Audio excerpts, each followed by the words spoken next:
Good morning po, ECC family. Welcome po sa ating Sunday service ngayong umagang ito. And we are glad that you are here with us to worship the King of Kings and the Lord of Lords. Amen. Amen. Okay, as we start, let me read to you and let us meditate on this verse in Psalms 145, 1 to 13 in the NIV versions. It says here, I will exalt you, my God, the King. I will praise your name forever and ever. Every day I will praise you and extol your name forever and ever. Great is the Lord and most worthy of praise. His greatness no one can fathom. One generation commends your works to another. They tell of your mighty acts. They speak of the glorious splendor of your majesty, and I will meditate on your wonderful works. They tell of the power of your awesome works, and I will proclaim your great deeds. They celebrate your abundant goodness and joyfully sing of your righteousness. The Lord is gracious and compassionate. Hallelujah. Slow to anger and rich in love. The Lord is good to all and has compassion on all He has made. All your works will praise you, Lord. Your faithful people will extol you. They tell of the glory of your kingdom and speak of your might, so that all people may know of your mighty acts and the glorious splendor of your kingdom. Your kingdom is an everlasting kingdom, and your dominion endures through all generations. The Lord is trustworthy in all He promises and faithful in all that He does. So let us worship Him for who He is and for what He has done. Let's sing, How Great Thou Art. Amen.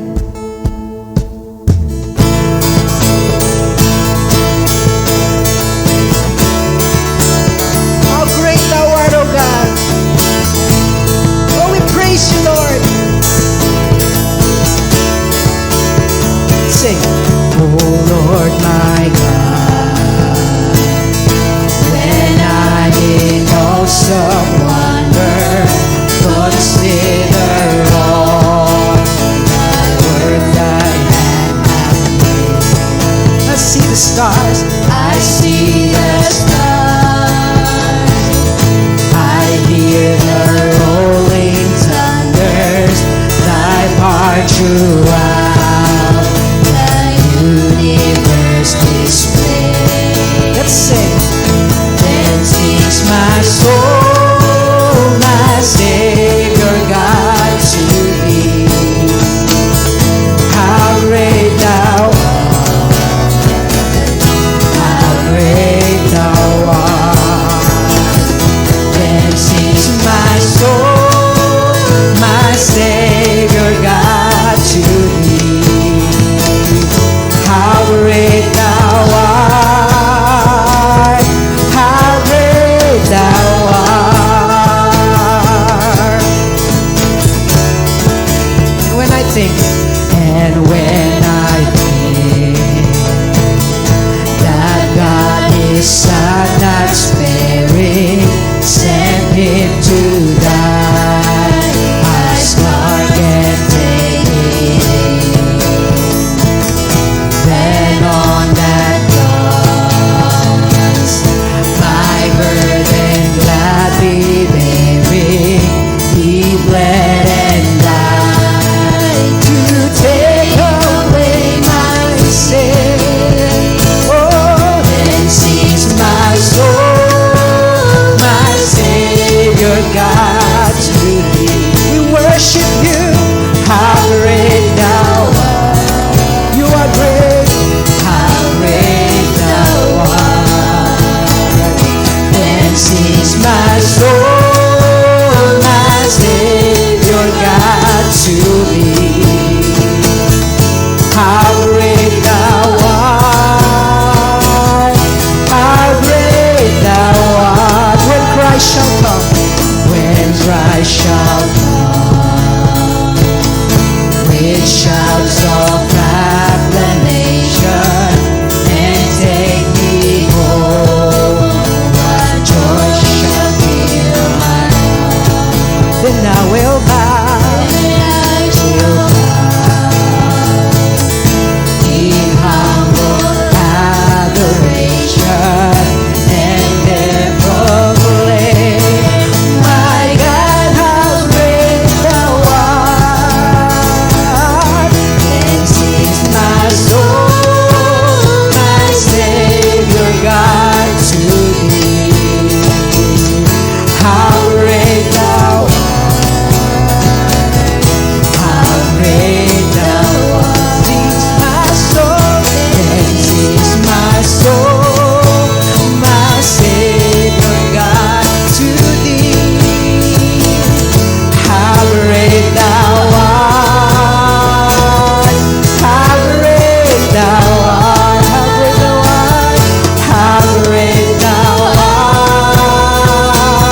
our healer.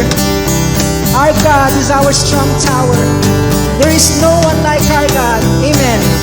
Amen.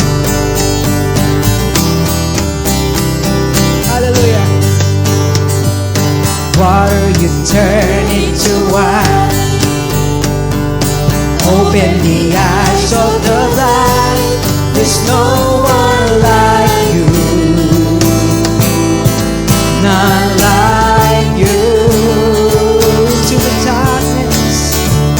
Into the darkness we shine. Out of the ashes we rise. There's no one like you. None like you. Our God is greater. Our God is stronger. God, you are higher than any other. Our God is healer. Awesome in power. Our God. Our God.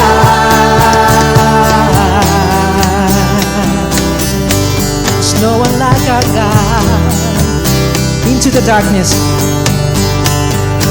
Into the darkness we shine. Out of the ashes we rise. There's no one like you. None like you. Sing, our God is greater. Our God is greater. Our God is stronger. God, you are higher than any other. Our God is healer. Awesome in power. Our God. Our God. Our God is greater. Our God is stronger. God, you are higher than any other. Our God is healer. Awesome in power. Our God. Our God. If our God is for us, And if our God is for us, then who could ever stop us? And if our God is with us, then what can stand against? And if our God is for us, then who could ever stop us? And if our God is with us, then what can stand against? What can stand against? our God.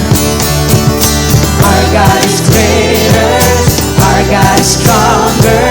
God, you are higher than any other. Our God is healer.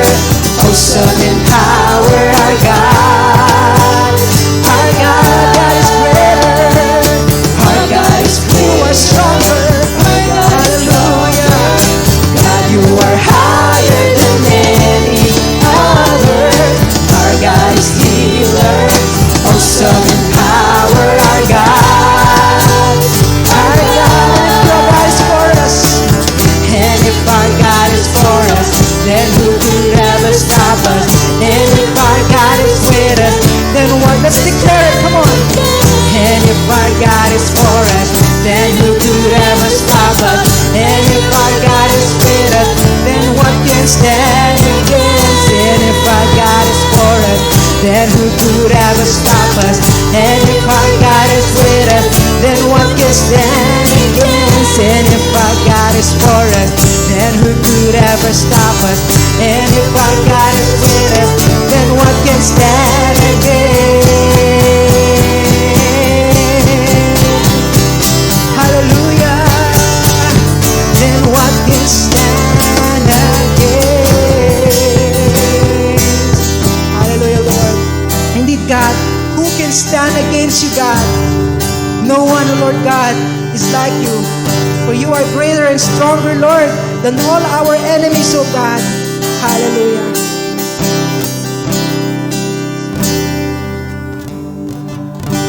Panginoon, Lord, you are the maker of the universe. You breathed all creatures, Panginoon. Lord, by your word, everything was made, O God. And you are seated high above the heavens, Lord God.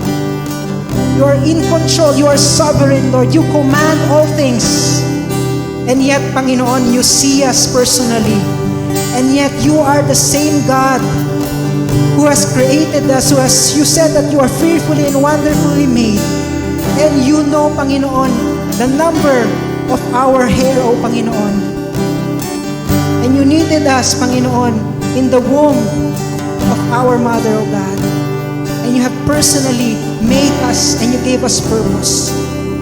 Sino pa kami, Panginoon, para pansinin mo, Lord God? But we thank you, Lord God, that you do, that you see us, that you see every season of our life, that you have made yourself known to us in a very personal way, O God. So we continually sing, Lord, of your faithfulness in our lives. Hallelujah. You are forever in my life. You see me through the seasons. Cover me with your hand and lead me in your righteousness, and I look to you, and I wait on you. Let's worship Him. And I'll sing to you, Lord, a hymn of love for your faithfulness to me. I'll carry in everlasting arms. You'll never let me go. Through it all. Sing that one more time. You are forever. You are forever in my life. You see me through the seasons. Cover me with your hand and lead me in your righteousness, and I look to you, and I wait on you.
Yes, Father.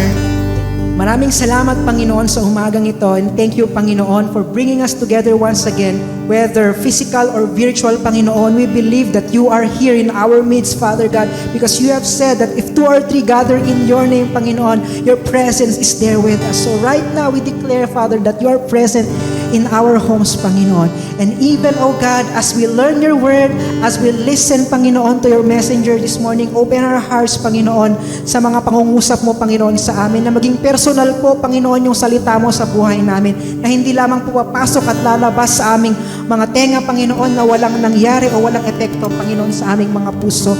Pinipray po namin, Panginoon, yung speaker po namin na si Pastor Steve, that you would anoint him, Panginoon, and that you would just speak through him, Father God, that you would override his preparations, and lahat lamang po ng sasabihin niya ay manggagaling sa inyo, Panginoon. Lord, we pray that you would get rid of every distractions sa aming mga tahanan, Panginoon, sa aming paligid, O Lord God, at kayo lang ang maitangi, Panginoon, ng aming atensyon, O Lord God. And we also pray that even as we have our communion this morning, help us, remind us, Lord God, of what you have done for us, and help us appreciate what you have done 2,000 years ago on the cross, Panginoon. And may you be honored in this gathering. May you be honored, Panginoon, with our worship. May you be honored with our giving. May you be honored in every part of this service, O God. And we give you back all the glory and praise and all the thanksgiving, Panginoon, in the mighty name of Jesus. And all people of God will say, Amen and Amen and Amen. Hallelujah.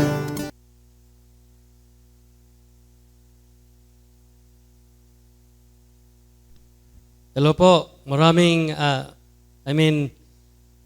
Magandang umaga po sa ating lahat. Muli sa linggong ito, tayo po ay nagpapasalamat sa Panginoon sa kanyang patuloy na biyaya sa kabila po ng ating mga karanasan sa buhay. Tayo pong lahat ay tumayo at tayo manalangin. Panginoon, salamat muli sa umagang ito na pinagkaloob mo sa amin upang kami po ay patuloy na mag-aral ng inyong mga salita. Lord, salamat po sa inyong paggabay sa mga nakarang araw at gabi sa aming mga paglalakbay. Salamat po sa inyong proteksyon. Salamat din po sa inyong biyaya, sa inyong provisyon sa aming mga pangangailangan. Dalangin po namin ang katawan po ni Novi na ngayon po ay kasalukuyang naglalakbay patungong Ifugao with the family, si Brother Ray at ang kanyang mga anak, sa kanyang mga relatives, Panginoon. Lord, we commit to you ang inyong patuloy na paggabay sa kanila sa daan. May you keep them safe and Lord, dalangin po namin na sila po ay makarating ng maluwalhati sa Patpat, Ifugao, or Banawi. Lord, thank you for this morning that we could continue to listen to your word, and may you bless each one. May you open our hearts and bless your word and anoint your servant to speak your word today in Jesus' name. Amen. Tayo po'y makakaupo.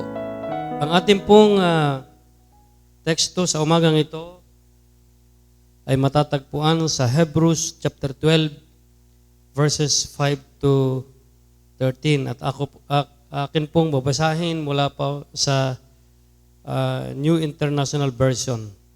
Sabi po rito, "And you have forgotten the word of encouragement that addresses you as sons.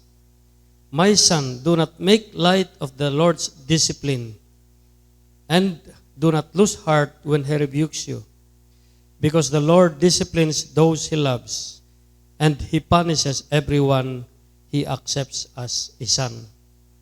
Endure hardship as discipline. God is treating you as son. For what son is not disciplined by his father? If you are not disciplined, and everyone undergoes discipline, then you are illegitimate children and not true sons.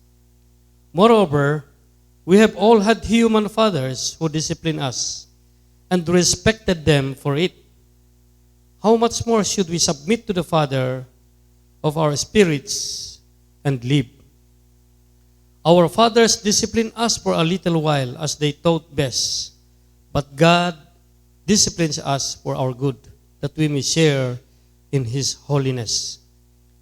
No discipline seems pleasant at the time, but painful later on, however. It produces a harvest of righteousness and peace for those who have been trained by it. Verse 12, therefore strengthen your feeble arms and weakness. Make level paths for your feet, so that the lame may not be disabled, but rather healed. May God bless His word. Sa umagang ito, atin pong pag-aaralan ang topiko, why do suffering come? Bakit po tayo nakakaroon ng mga pagdadalamhati sa ating buhay o hardship in life, suffering in life? Very often, Christians have severe and fiery trials. And many are calling out to God, why? Why do I have to suffer like this? No? In Philippians chapter 1 verse 29, this verse declare a plain fact. We have a double opportunity. One, to believe in the Lord Jesus Christ, and two, to suffer for His sake. We surely want salvation. Gusto po natin ang kaligtasan, gusto po natin ang pagpapatawad o ang kapatawaran, gusto po natin ang heaven, gusto po natin ang love, and or the Lord Jesus Christ. But with this comes the privilege to suffer. And this was the prayer of Apostle Paul. Now, Jesus suffered in Bethlehem. In Bethlehem, He was misunderstood. He was cursed. He was blasphemed. No? And in Gethsemane, He undergone a bitter trial. He was smitten. He was lashed. He was crucified. And etc. To some, no, life is meaningless, for it consists only of turmoil, trouble, pain, and tears. But to the Christian, life, no, has a plan. For God has a purpose for its life. So ang ating pong buhay ay meron pong purpose ng God sa ating buhay. But why do suffering come? Unang reason o unang rason kung bakit po ang suffering ay dumarating sa ating buhay. Una po, it is a result of sin. Dahil po sa kasalanan. In John chapter 5 verse 14, it says there that later Jesus found him at the temple and said to him, "See, you are well again. Stop sinning or something worse may happen to you." This man had been lame or paralyzed, and suddenly he could walk. This was a great miracle, but he needed an even greater miracle, and that is to have his sins forgiven. Ito pong taong ito ay hindi nakalakad, siya po ay na-paralyze, no? At kailangan po niya ang miracle, yung pagkagamot ng kanyang niyang pagkaparalisa. But greater than that is that kailangan po niya ang kapatawaran ng kanyang mga kasalanan. The man was delighted to be physically healed. No? Gustong-gusto niyang maranasan ang healing sa kanyang lame o sa kanyang pagkaparalisa.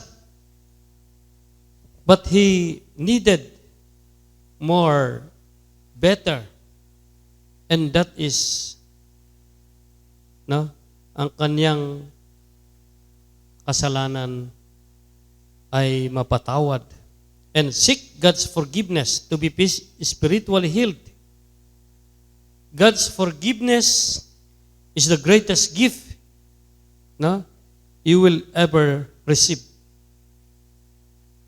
No, diba? Ang mas mahalaga sa ating buhay ay yung kapatawaran ng ating mga kasalanan. Is it? Bagamat nararanasan po natin ang maraming depekto sa ating katawan, no? But we needed even a greater one.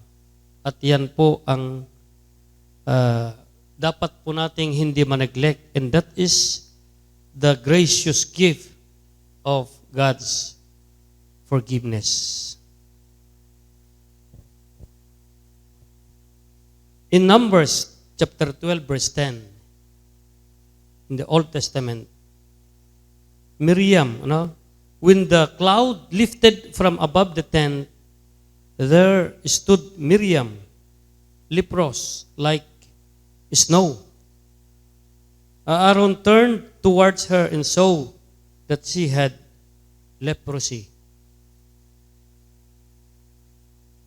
People often argue over minor disagreements, leaving the rest or the real issue untouched.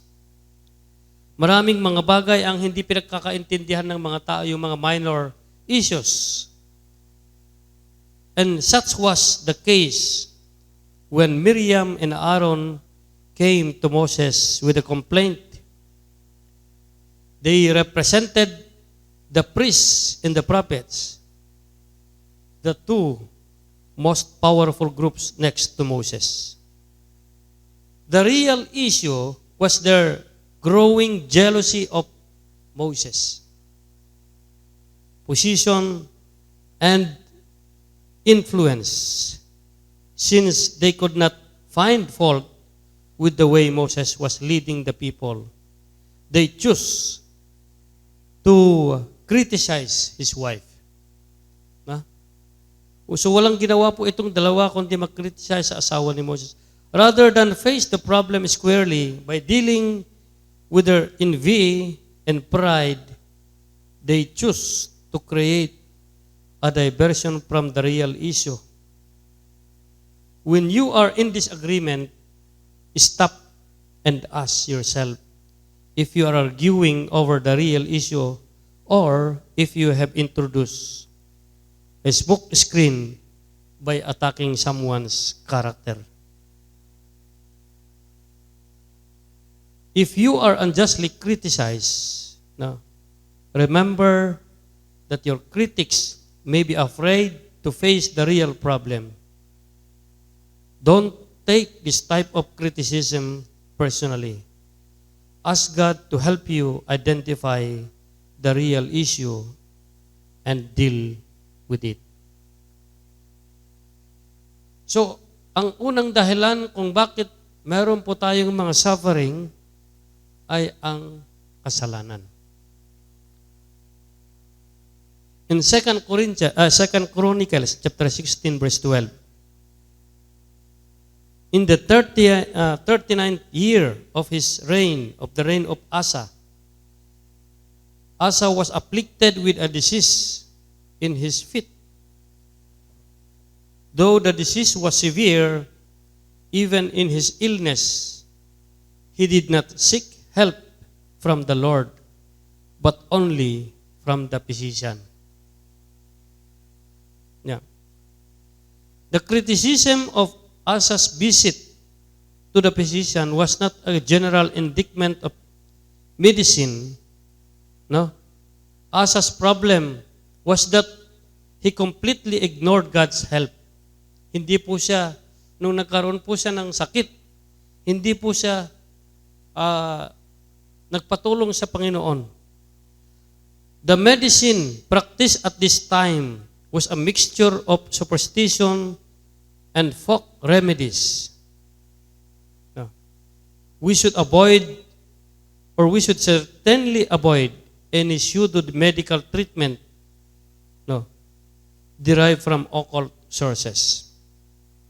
Asa's experience should also encourage us to follow the New Testament practice of receiving prayer for our sickness as we seek responsible medical help. So minsan po, meron po tayong mga sakit o nararamdaman at kung saan-saan po tayo nagpapatulong, kung saan-saan po tayo humihingi ng tulong at nakakalimutan po nating at magpatulong sa Panginoon. And minsan po, this is the cause or reason of our suffering. Ikalawa po, why do suffering come? Number 2, that the works of God might be made manifest. That the work of God might be manifest, or that might be made manifest, para po maipakita ang kapangyarihan o ang trabaho ng Diyos. In John chapter 9 verses 2 to 3, a common belief in Jewish culture was that calamity or suffering was the result of some great sin. No? But Christ used this man's suffering to teach about faith and to glorify God. Tayo po ay nabubuhay sa mundong makasalanan. We live in a fallen world where good behavior is not always rewarded and bad behavior not always punished. Therefore, innocent people sometimes suffer. No. If God took suffering away whenever we ask, we would follow Him for comfort and convenience, not out of love and devotion. Regardless of the reason for our suffering, Jesus has the power to help us deal with it. No? So when you suffer from a disease, tragedy, or disability, try not to ask, why did this happen to me? No? Bakit po nangyayari sa akin ang bagay na ito? Where did I do wrong? Instead, ask God to give you strength for the trial and a clearer perspective on what is happening. No? So, imbis na mag-complain tayo, Panginoon, bakit ito, ganito, bakit ganito ang buhay ko? Minsan po, ako rin ganyan, nararanasan ko yung, lalo pag tayo po ay nagsasuffer, minsan wala tayong pera, no? Magkabuhol-buhol yung mga problema natin. Ako rin minsan, lalo yung sasakyan na ginagamit ko. Nitong nakaraang week, sunod-sunod ang repair. At palagi kong tinatanong sa Panginoon, bakit? Affected na lahat ng activity ko, affected na yung ginagawa ko dahil po doon. So instead of complaining, let us ask God to give us strength for the trials and the clearer perspective kung bakit ang bagay na mga yan ay nangyari sa ating buhay. It's really hard na, no? Pag tayo po ay nasa kalagitnaan ng problema, minsan minsan nananaig yung complaint sa atin. Hindi na natin iniisip, ano ba ang purpose mo sa buhay ko, Panginoon? Bakit po nangyari ito sa akin?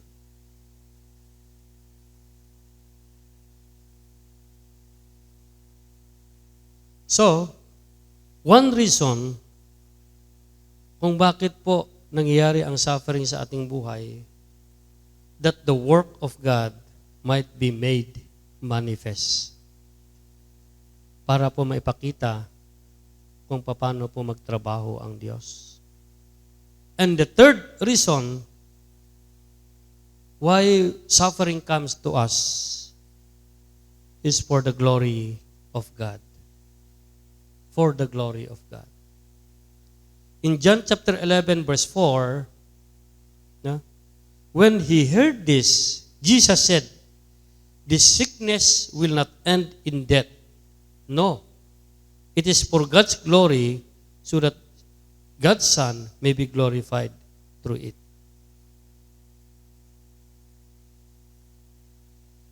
Any trial a believer faces can ultimately bring glory to God. Because God can bring good out of any bad situation. So sa kabila po ng mga hindi magandang mga sitwasyon sa ating buhay, God can bring good out of it. Meron po siyang magandang ituturo sa atin na minsan hindi po natin naiintindihan agad, di ba? Pero later on, we will understand kung bakit po nangyari ang isang bagay.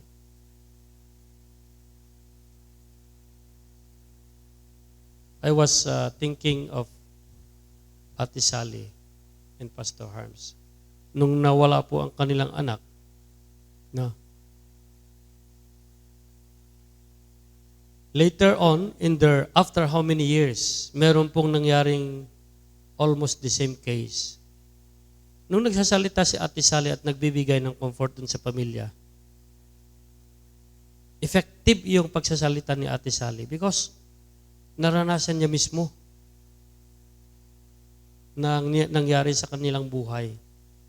At nakita ko, yung pamilyang nagkaroon ng problema, dahil po dun sa karanasan ni Ate Sally, very effective yung pag-share niya because she herself had experienced it. At minsan po, ganyan din po sa ating buhay. Meron po tayong mga karanasan na minsan po, bakit nangyari sa akin ito? Bakit po ganito ang aking nararanasan? Why? Nga? When trouble comes, do we grumble, complain, and blame God? Or do you see your problem or problems as opportunities to honor God? I know it's really hard, no? Pag andun tayo sa gitna ng kahirapan, ay hindi po natin ma-appreciate yung bagay nangyari sa atin. But later on, we will understand why something had happened to us.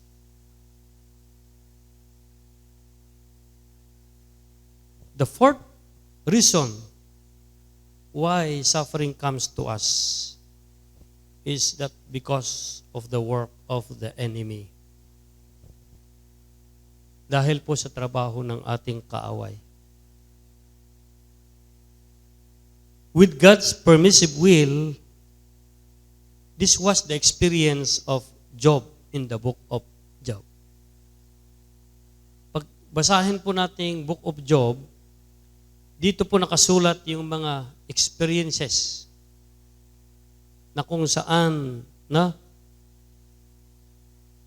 inalaw ni God na matest yung faith ni Job.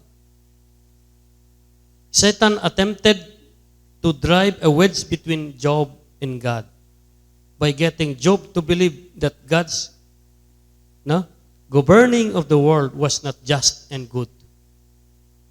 No.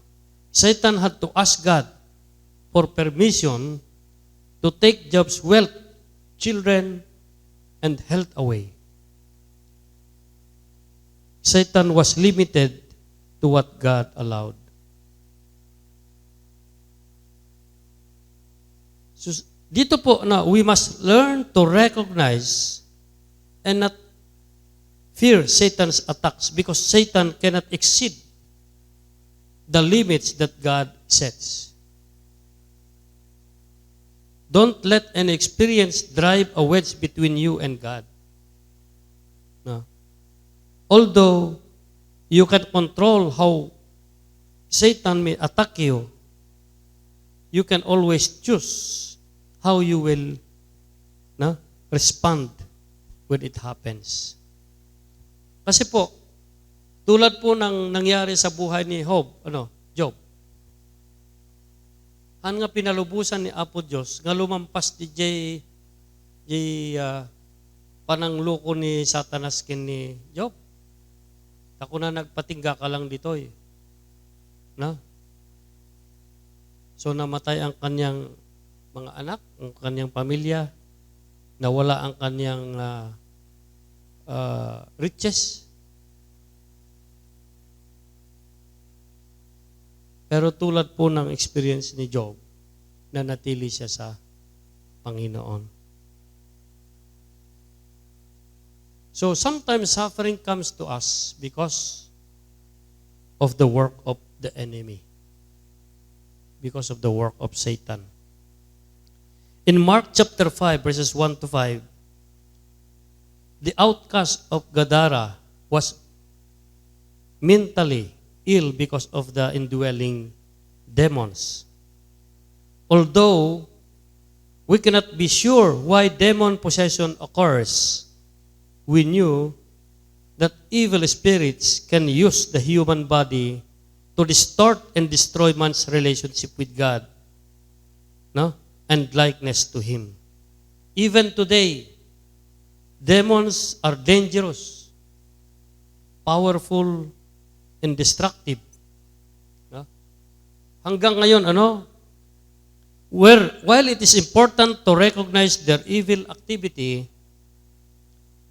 so that we can stay away from demons, we should avoid any curiosity about or involvement with demon forces or the occult. If we resist the devil and his influences, he will flee from us. He will flee from us. So itong nangyari po dito, yung meron pong demon possession. Alam po natin na hanggang ngayon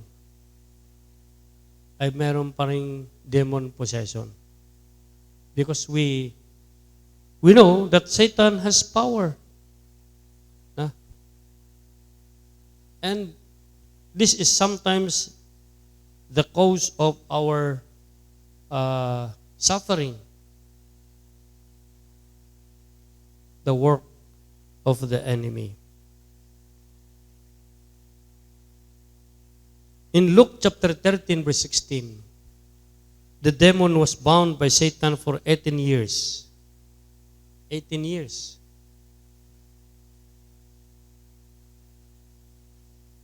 In our fallen world, disease and disability are common. Their causes are many and often multitude, inadequate nutrition,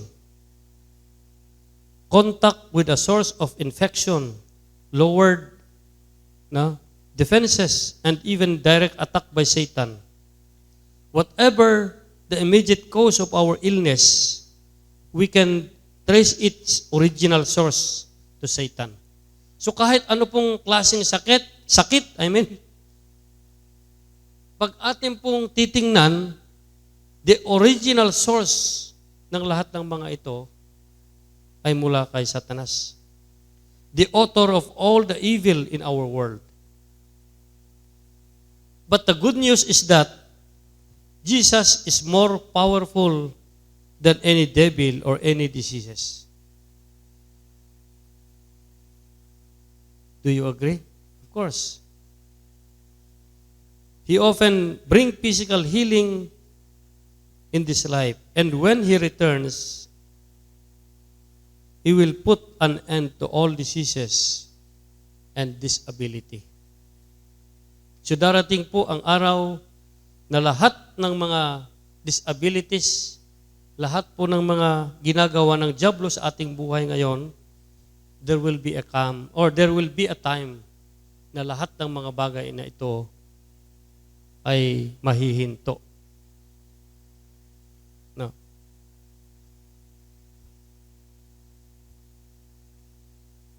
Sa ngayon po, marami po tayong mga diseases, disabilities, mga defect. Pero darating po ang araw na lahat ng mga ito ay mahihinto. And Acts chapter 10, verse 38, speaks of those that are oppressed of the devil. But Jesus of Nazareth, with the Holy Spirit and power, went around doing good and healing all who were under the power of the devil, because God was with him. So, bagamat ganun po ang ginagawa ng kaaway, suffering comes to us because of the work of the enemy, no? Jesus also comes to heal, to give healing. No? And the fifth one, ikalimang dahilan kung bakit meron po tayong suffering is what we call chastisement or child training.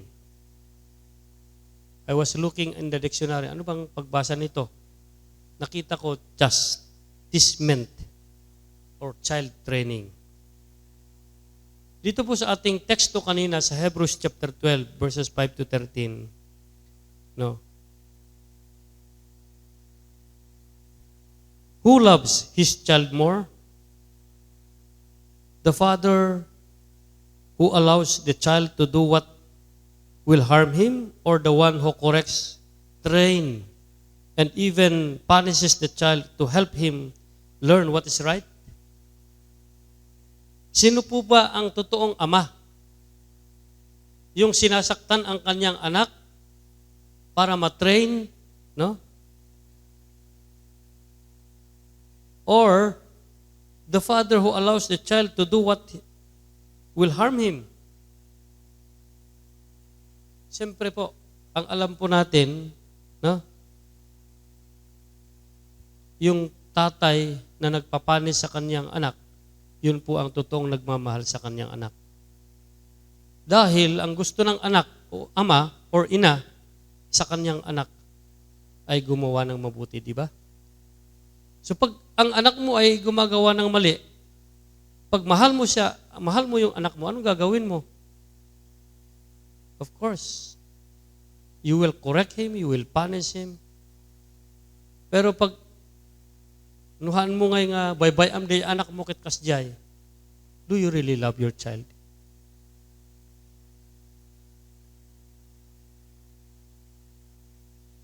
It's never pleasant to be corrected and disciplined by God.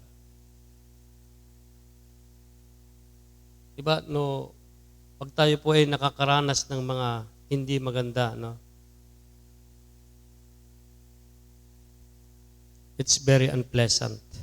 But his discipline is a sign of his deep love for us. So pag tayo po ay nakakaranas ng mga suffering or training or discipline sa ating buhay, no? That is because God loves you.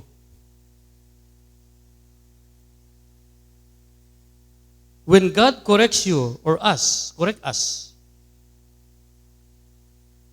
see it as a proof of His love and ask Him what He is trying to teach us. Ano ba ang tinuturo mo sa akin dito? So bilang anak, dapat matuto po tayong magtanong sa ating Ama, ano ba ang tinuturo mo sa akin nito? Hindi yung nagko-complain tayo, bakit po ako nakakaranas ng ganito? Dapat anak mo ako, Panginoon, hindi sana ako magkakaganito. Hindi sana ako dapat nagsasuffer dahil anak mo ako. Diba?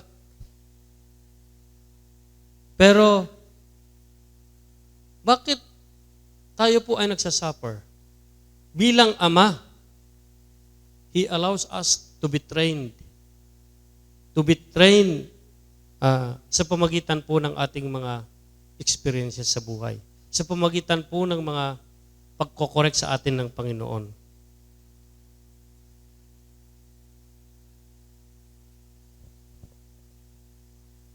We can respond to discipline in several ways. Una po, we can accept it with resignation. No? Kung meron pong mga discipline sa ating buhay, maaari po nating tanggapin ng maaliwalas. No? We can accept it with self-pity, thinking we really don't deserve. Kawawa naman ako. Ako ay palaging pinapanis. Ako ay palaging kinokorek. We can be angry and resentful towards God. No? Apay nga kastoy, Apo Diyos. Bakit God? Ako pa. Bakit mo ako pinapahirapan?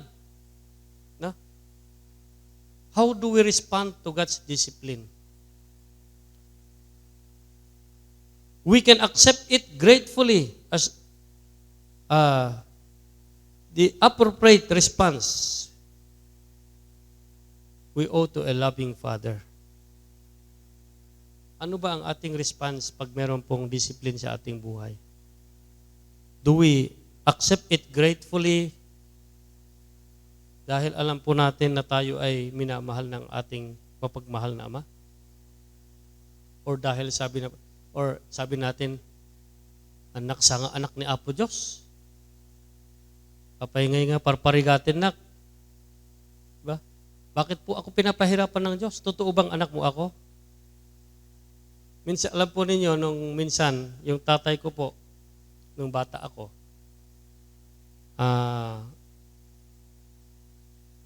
siguro high school noon,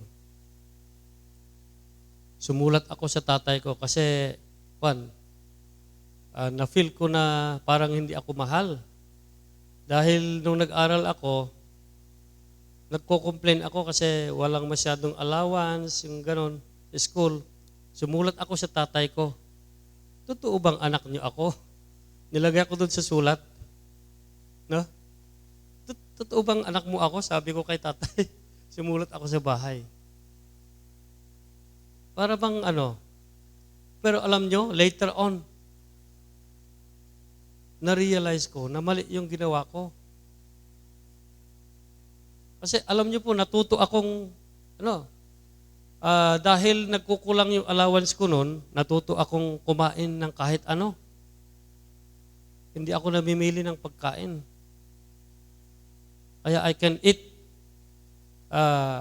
sabi ni Apostol Pablo, whether plenty or few, sabi ni Apostol Pablo, I can live. Kayo, kaya nyo?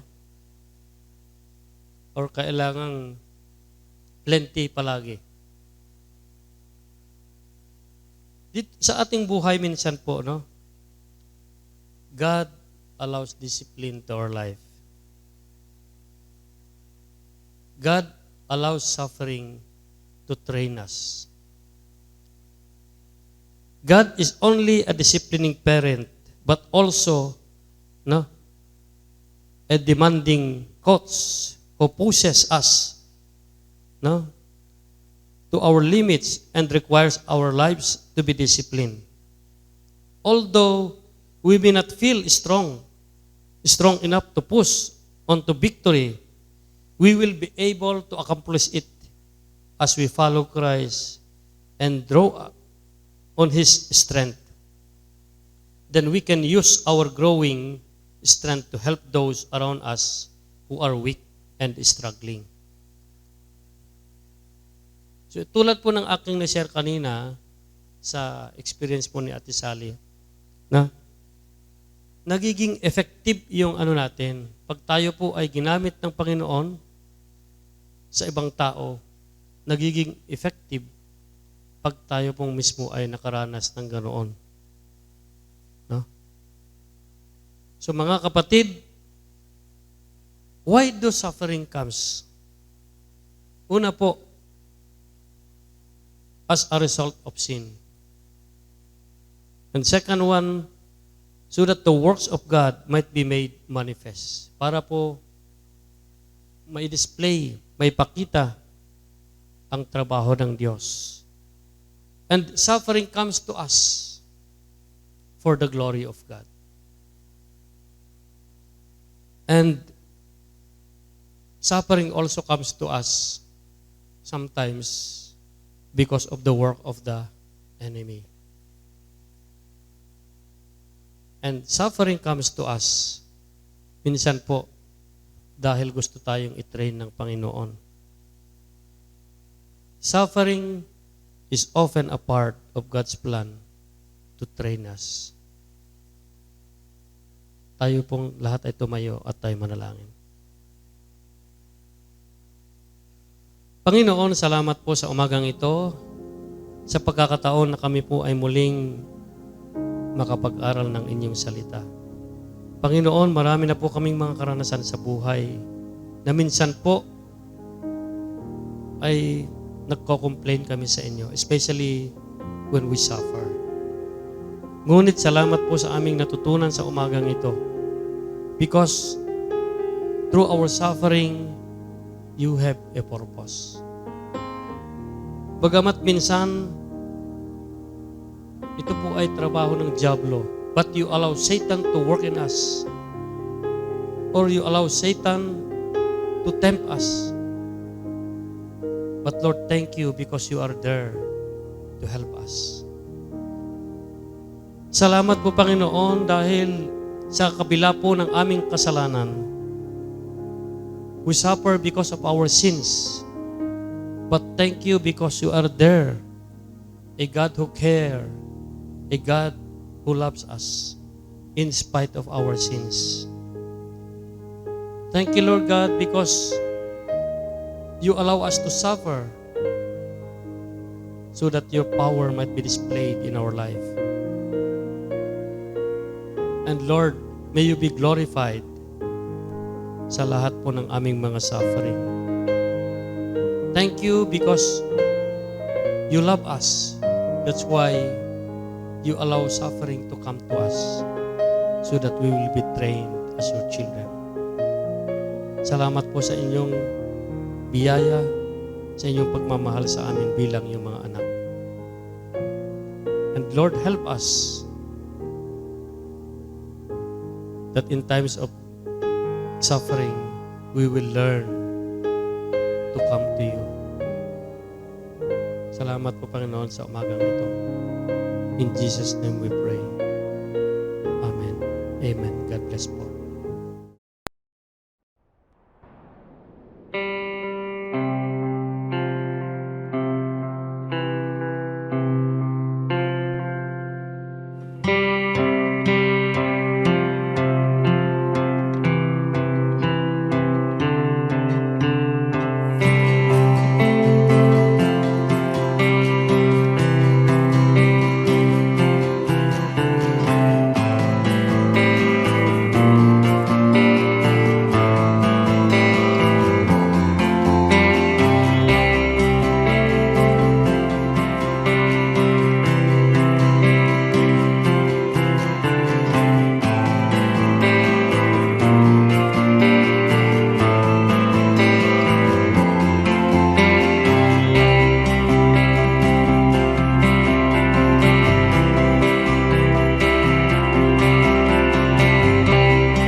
muli, magandang umaga po muli sa ating lahat. Today is the first Sunday of June at tayo po muli ay dadako sa ating communion na kung saan po ating celebrate ang kabutihan ng Diyos sa pamagitan po ng communion. At ito po ay tinuro sa atin ng ating Panginoong Diyos na sa during His time on earth. Tayo pong lahat ay tumayo muli at ating basahin ang salita ng Diyos sa 1 Corinthians chapter 11 verses 23 hanggang 32. Sabi po rito, ito ang aral na tinanggap ko sa Panginoon at ibinibigay ko naman sa inyo. Ang Panginoong Hesukristo, noong gabing siya ipinagkanulo ay dumampot ng tinapay, nagpasalamat at ipinagpira-piraso ito at sinabi, ito ang aking katawan na inihahandog para sa inyo. Gawin ninyo ito bilang pag-alaala sa akin. Gayon din naman matapos maghapunan ay hinawakan niya ang saro at sinabi, ang sarong ito ang bagong tipan na pinagtitibay ng aking dugo. Tuwing iinumin ninyo ito, gawin ninyo bilang pag-alaala sa akin. Sapagkat tuwing kakain kayo ng tinapay na ito at iinom sa sarong ito ay pinahahayag ninyo ang kamatayan ng Panginoon hanggang sa muling pagparito niya. Ang sino mang kumakain ng tinapay at uminom sa saro ng Panginoon nang di nararapat ay nagkakasala sa katawan at dugo ng Panginoon. Kaya dapat siyasatin ng tao ang kanyang sarili bago kumain ng tinapay at uminom sa saro. Sapagkat ang sino mang kumakain at umiinom ng hindi pinahalagahan ang katawan ng Panginoon ay kumakain at umiinom ng hatol sa kanyang sarili. Ito ang dahilan kung bakit mahihina at masasakitin ang marami sa inyo at may ilang namatay na. Kung sisiyasatin muna natin ang ating sarili, hindi tayo hahatulan ng Panginoon. Ngunit kung hinahatulan tayo ng Panginoon, tayo ititutuwid niya upang hindi tayo maparusang kasama ng sanlibutan. Tayo po'y makakaupo. Ano ba ang communion? No? What is communion? Or what is the Lord's Supper? The Lord's Supper was celebrated in the early church. No? Nung naunang mga mananampalataya, ito po ay ginawa na nila. And for them, it included a feast, parang piyesta or fellowship meal, followed by the celebration of communion. At dito po sa church ng Corinto, the fellowship meal had become a time when some ate and drank excessively while others went hungry. No? There was little sharing and caring. This certainly did not demonstrate the unity and love that should characterize the church, nor was it a preparation for communion. Paul condemned these actions and reminded the church of a real purpose of the Lord's Supper. This Lord's Supper was instituted by the Lord Jesus Christ in Luke chapter 22 verses 13 to 20. So, tulad ng kanilang ginawa when they were slave of Egypt, no? They celebrated the Passover from Egypt. So the Lord's Supper celebrates deliverance from sin by Christ's death. So sa pamamagitan po ng pagkamatay ni Kristo, we are delivered from sin. At yan po ang dahilan na gustong paalalahanan tayo ng Panginoon na tuwing gagawin po natin ang communion, we will be reminded that you and I was delivered by Jesus Christ from sin. So kapatid, ito po ang dahilan kung bakit po tayo magko-communion. Bagamat marami pong mga pagkaunawa ang mga iba't ibang churches patungkol dito, merong mga nagtuturo na itong tinapay daw ay nagiging real flesh of Jesus Christ, itong saro ay nagiging real blood of Christ. Pero sa atin, no, ang ating pong pananiwala is that this is a symbol of the flesh and the blood of the Lord Jesus Christ. And this reminds us of the suffering of Christ because of your sin, because of my sin. So mga kapatid, sa umagang ito po ang ating gagawin. And as Paul reminded us, nasabi po ni Apostol Pablo na kung gagawin nyo ito, dapat po ninyong alalahanin ang inyong sarili. Let us examine ourselves. Meron ba tayong mga unconfessed sin sa ating buhay? Meron ba tayong mga atraso sa ibang tao? O meron po tayong nasaktan na ibang tao? O meron ba tayong mga di kagurgurang at tao? Muna na masapol nga pakawanin tayo dagi tattao. Nadumang at tao. Nung nagbasol tayo kini Apo Diyos, masapol nga pakawan tayo kini Apo Diyos. No? So this time, let us seek God. Tayo po ay lumapit sa Diyos at bawat isa po ay manalangin.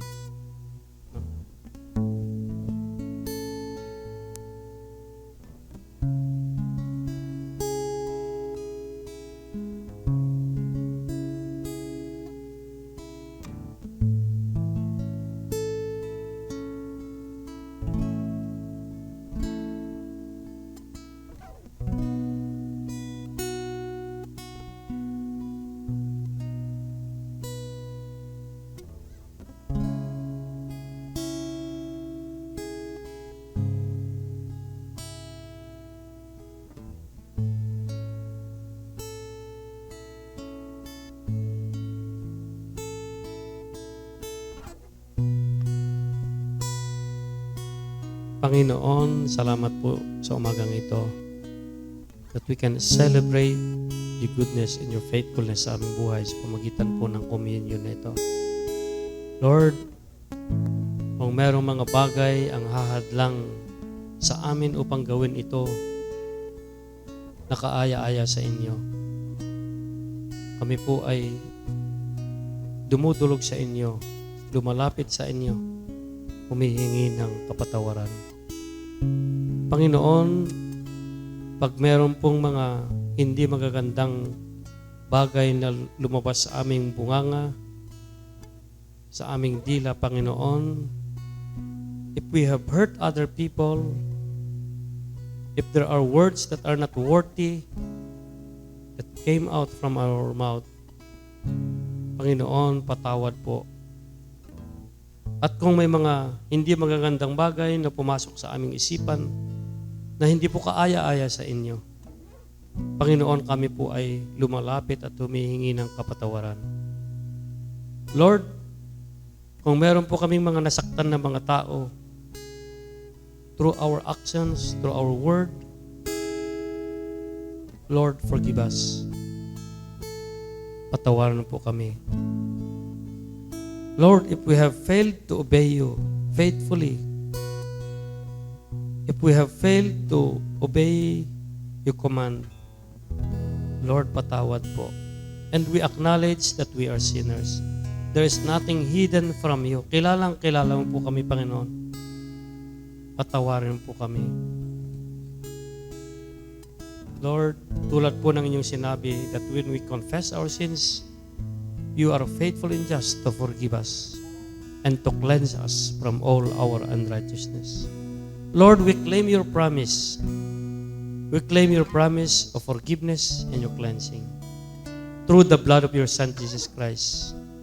Upang sa pag-celebrate po namin ng communion sa umagang ito, we will be worthy to come to you.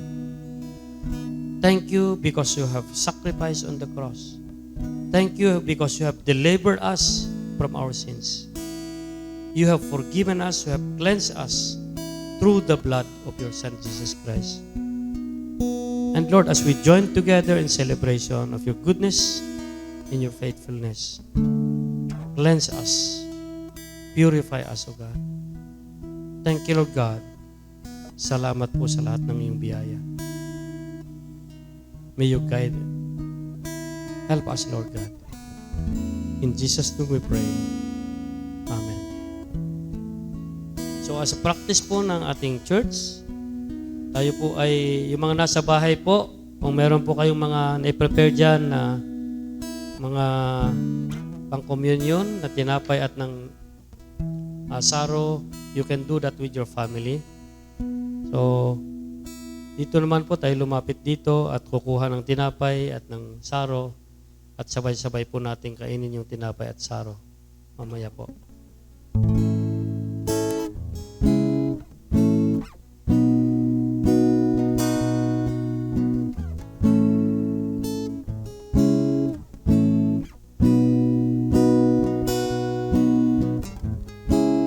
Oh Lord, you search me.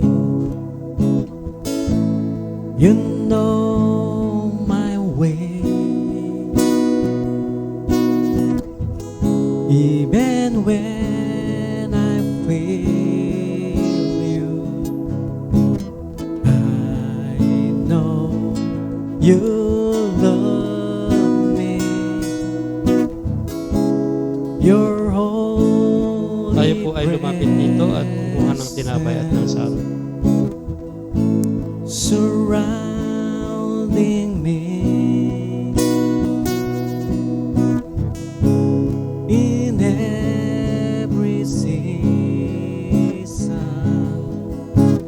I know you love me. I know you love me. At the cross I bow my knees, where your blood was shed for me. There's no greater love than this. You have overcome the grave. Glory fills the highest place. What can separate me now?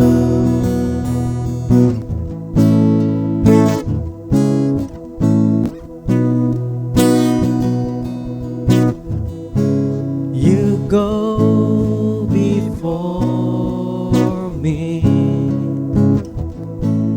You shield my way. Your hands uphold me. I know you love me. At the cross I bow my knees, where your blood was shed for me. There's no greater love than this. You have overcome the grave. Glory fills the highest place. What can separate me now? You tore the veil. You made a way when you said that it is done. You tore the veil. You made a way when you said that it is done.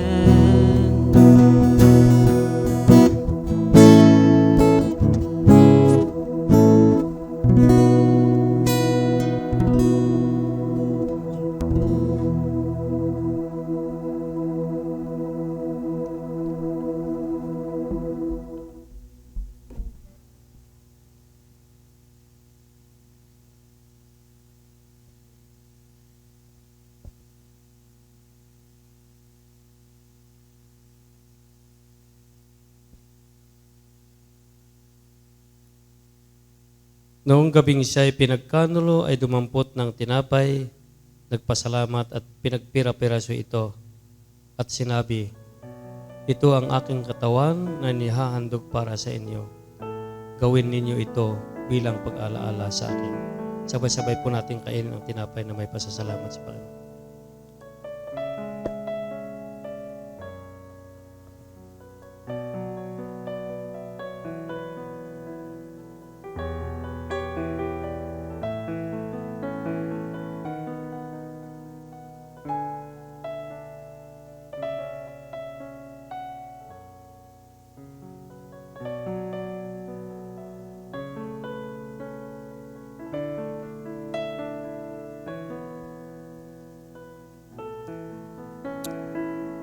Gayon din naman matapos maghapunan, ay hinawakan niya ang saro at sinabi,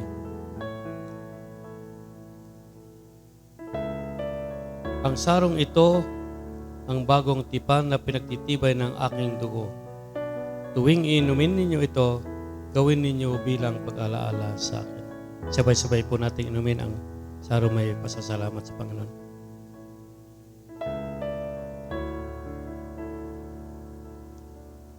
I will request Pastor Excel to pray.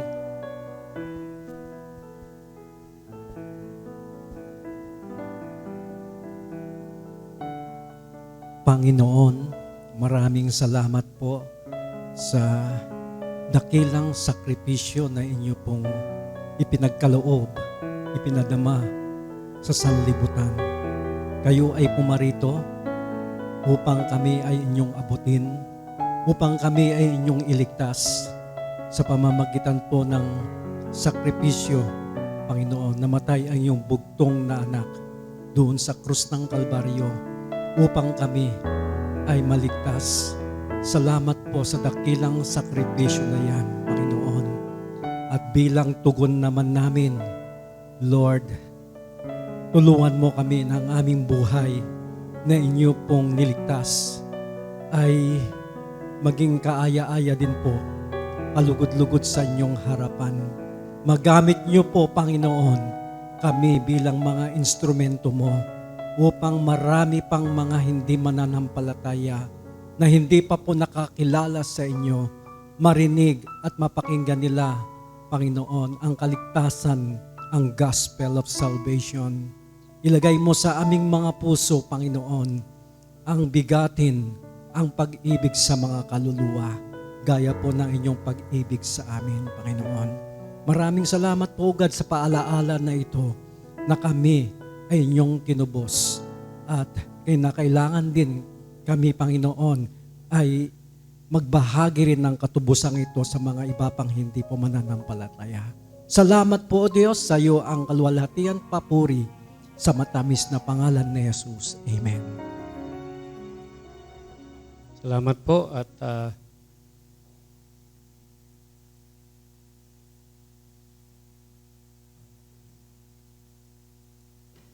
muli sa umagang ito ay meron tayong ilang mga announcement.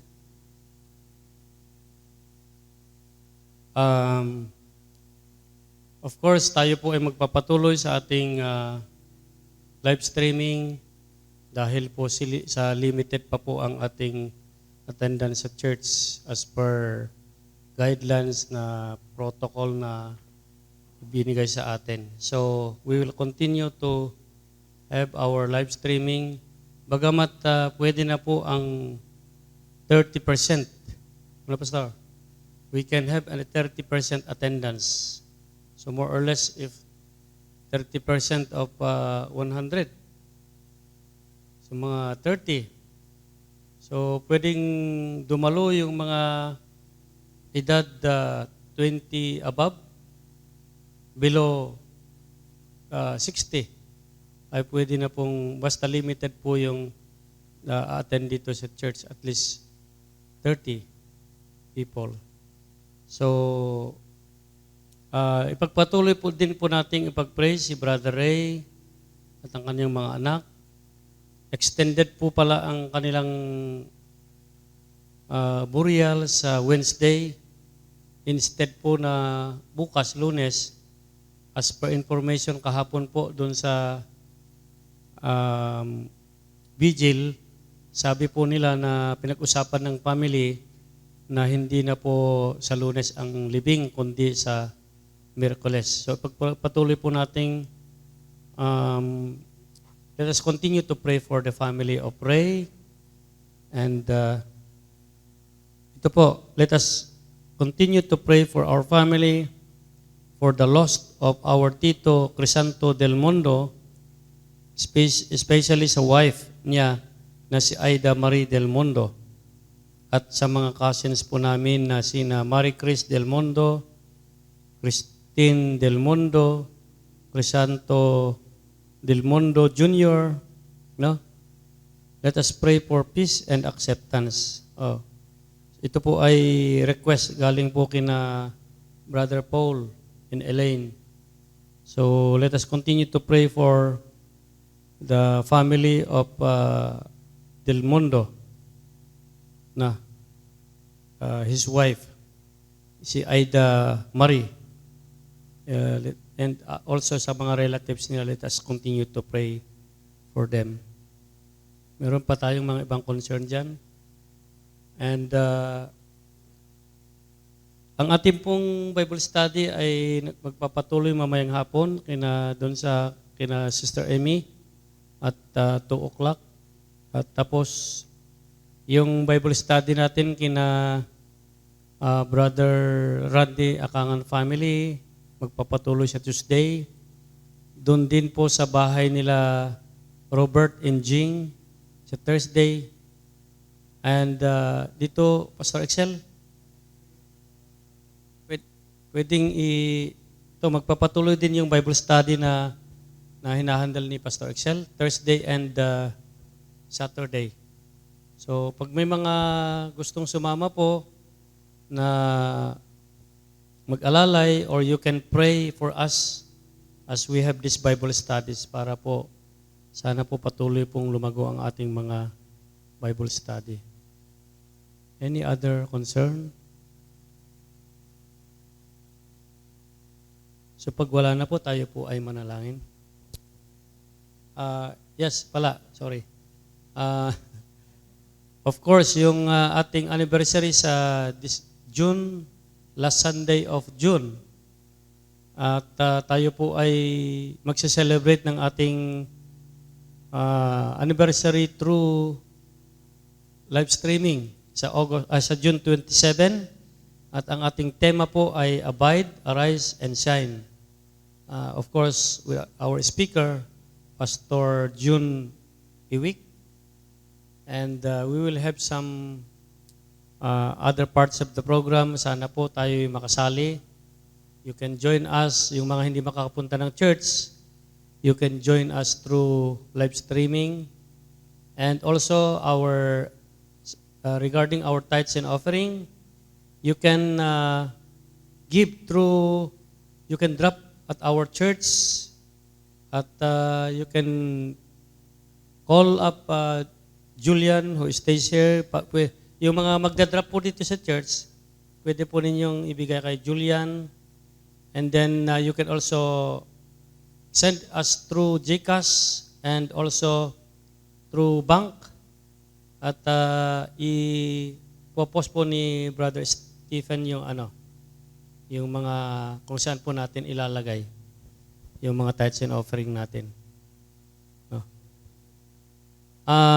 Yes, let us continue to pray for the pastors and leaders meeting this June 10. Doon po ito po ay instead of Carbanya, ito po ay gagawin na doon sa doon sa Paracelis, Mountain Province. So please continue to include that in your prayers for the safe travel, yung mga makakasama naming pupunta. You can call us kung sino yung mga pwedeng sumama sa amin. Ipaalam ninyo para alam namin kung ilan po yung pupunta. Siyempre, wag pong masyadong marami, limited po yung, dahil isa lang po yung sasakyan natin. And then you can pray for this meeting dahil may mga problema na konting aayusin, and we will discuss some other agendas sa meeting na ito. Okay? Kung wala na po, tayo po ay tumayo at tayo manalangin. Panginoon, salamat muli sa umagang ito sa inyong paggabay sa aming service. Lord, thank you for being with us.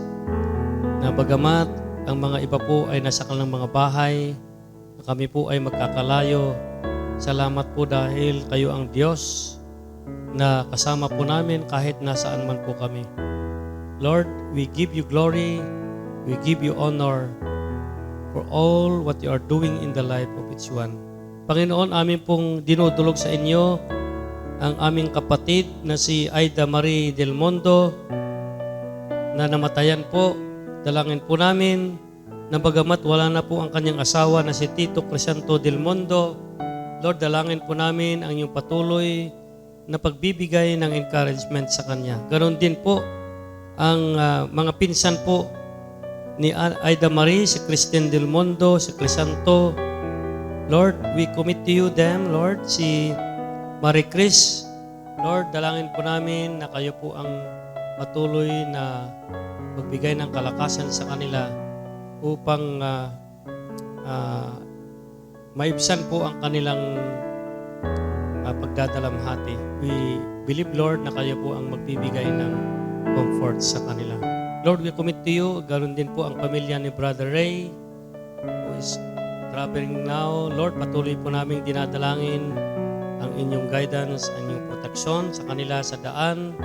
Ingatan mo po sila, Panginoon. We pray that you will send your angel to be with them along the way, na sana po makarating sila ng maluwalhati sa Patpat, Batad, Banawe. Lord, thank you because you are a God who care, and we entrust to you the family of Nobilin, especially kay Brother Ray, na bilang ama at bilang ina, na sana po tulungan mo po siya kung paano i-raise up ang kanyang pamilya na wala na si Nobi. Lord, we thank you because you have promised to be with us, especially yung mga widow, Panginoon. Lord, we pray that you will strengthen Brother Ray, kanyang physical at even ang kanyang spiritual, Panginoon. We pray that as they continue the vigil, doon po ay marami pong mga makakakilala sa inyo sa pamagitan po ng gagawin nilang mga services. We pray, O God, yung mga nagbabalak na pupunta, for your guidance and your wisdom, ang inyong protection, Panginoon. We pray for the family, the relatives who will go there, that you will continue to be with them. Lord, salamat din po sa bawat isa. May you continue to guide each one and to protect each one. Lord, we dalangin po namin ang mga kapatiran na may mga problema, may mga struggles, Panginoon. You know them, Panginoon. We believe that alam po ninyo ang kanilang mga struggle, alam po ninyo ang kanilang mga problema. Lord, amin pong tinataas sa inyo, kayo po ang tutulong sa kanila. Lord, we pray for your grace and your mercy. At dalangin din po namin ang iyong patuloy na paggabay sa linggong ito. We pray and we seek your guidance and your protection, especially from protection from the viruses, COVID-19 and other diseases. Lord, patuloy mo kaming ingatan, Panginoon, ilayo sa amin anumang kapahamakan, at patuloy mo naming dinadalangin ang iyong paggabay sa amin. Help us, Lord God, to walk with you. Help us, Lord, to grow in your grace. Dalangin din po namin ang aming plano na pag-celebrate ng anniversary. Lord, tulungan po kami sa aming preparation. Even, Lord, yung mga social media people, sila Stephen, si Nerlo, at mga iba pang mga team, sila Grace and other committee who are involved in the preparation. Lord, we pray that you will continue to guide each one, Panginoon. Ganun din po si Pastor Ewig sa kanyang mensahe. Nawa po, you will anoint him, Panginoon. Lord, we also commit to you mga Bible studies. We thank you because these are opportunities of sharing your word. May you continue to bless those people who are involved in this Bible study so that they will grow up in their spiritual life. Salamat po, Panginoon, at ingatan po ang bawat isa. Because this is our prayer in the name of the Father, and of the Son, and of the Holy Spirit. Amen. Amen. Salamat po.